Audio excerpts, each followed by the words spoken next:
Dun, dun, dun. Hey guys, this is Legally Brunettes, a podcast where we're going to be discussing everything that has to do with real estate in Puerto Vallarta. I am Orlando Santamaria, founder of Lex 360, which is a real estate law firm that specializes in real estate and immigration in Puerto Vallarta, Mexico. And my name is Kevin Victor, real estate agent with Hogar Realtors. Episode 5. I want to live in Mexico, but how? Hey guys, welcome back to Legally Brunettes. And this week we're discussing the topic of residency. Everyone wants to live in paradise, but what does it actually take? Well, first, no eyes here. No, we don't have eyes. Well, it's called differently, but Tenemos hielo. Yellow, yeah, it's a tenemos yellow. No, we don't have eyes here. It's different, but it doesn't work like it work in the U.S. In this case. So basically, in order to become a resident of Mexico, it's actually quite easier than it is for other countries.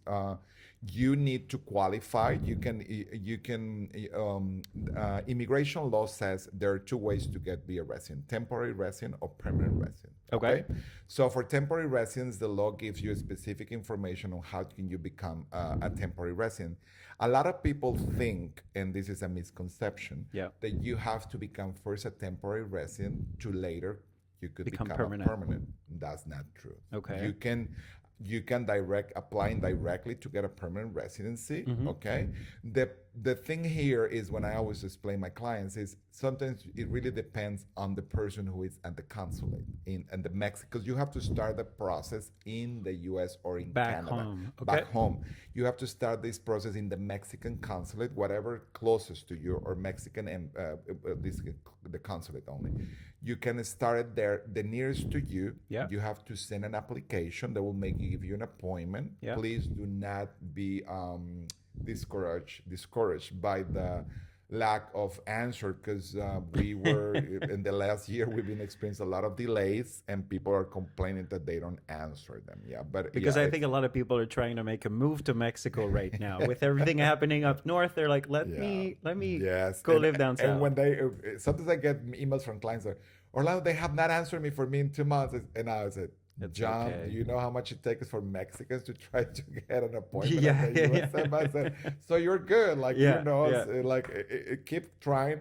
Or sometimes we also tell them to try another consulate. Because regardless of which state you live or which city you live in the U.S., you can apply in another consulate. Okay. So let's say it doesn't matter. Okay. So if you live in, let's say, in Arizona, then Las Vegas consulate is much easier. So you can just apply in Las Vegas consulate. Okay. And then you can get an appointment there, get there. And what the process is, they will stamp a visa on your passport. Okay.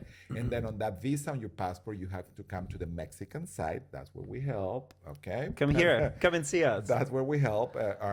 In my firm, we have a team of people that will help. Once you get your visa For the immigration process, the immigration right here. process, Okay. and we help them here to go to the immigration. Basically, what we do is just we fill out all the paperwork. Because when you get there to the Mexican consulate in the U.S., they said, "Oh, this, and you get your car in Mexico." No, from my from my own experience, having a facilitator was the best thing ever.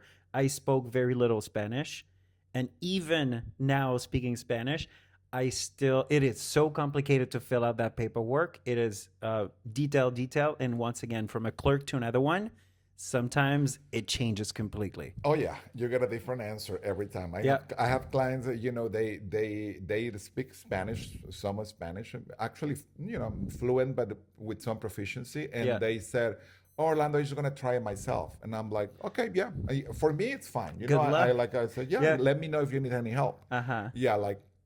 Like 3 weeks later, they come back and said, "Orlando, I've been there 4 times. They're like exes. I haven't accomplished anything." I'm like, yeah, I told you that, because sometimes they think our fee is too much, and I'm like, there's one thing that just a tiny detail. Do you get sent back home? And our fee is nothing. We charge for that I think $400 or something like that. Yeah, that's nothing. It's still totally worth the hassle. Trust me, I've done it myself, and the amount of times I had to go back to redo it. Yeah. no, it's totally worth it. And I always tell clients, I would do it if I would be you and I would be in another country. I would just pay for this. Like I Yeah, would yeah, ask yeah. you, tell me where I sign. Like It's such a great service because for- that's usually what we do. Yeah.